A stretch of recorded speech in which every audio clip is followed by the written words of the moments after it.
ഒരിക്കല് ഗാന്ധി പറയുന്നുണ്ട്, നമ്മോടൊപ്പം ഒരുപാട് ആളുകൾ മത്സരിക്കാനുള്ളത് കൊണ്ടാണ് നമ്മൾ ജയിക്കുന്നത് എന്ന്. നമ്മോടൊപ്പം ഒരാൾ മത്സരിക്കാനില്ല എങ്കിൽ അവിടെ ഏകപക്ഷീയമായിരിക്കും, അവിടെ വിജയത്തിന് മധുരമില്ല എന്നൊക്കെ.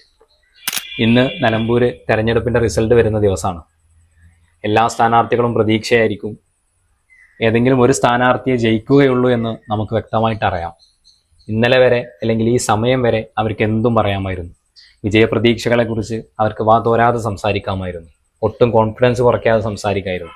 പക്ഷേ റിസൾട്ട് വന്നതിന് ശേഷം ആർക്കും അങ്ങനെ സംസാരിക്കാൻ പറ്റുന്നില്ല എന്നുള്ളതാണ്. അപ്പം പ്രിയപ്പെട്ടവരോട് പറയാനുള്ളത്, രാഷ്ട്രീയമാണ്, തെരഞ്ഞെടുപ്പാണ്. ഇതിലേതെങ്കിലും ഒരാൾ മാത്രമേ ജയിക്കുകയുള്ളൂ.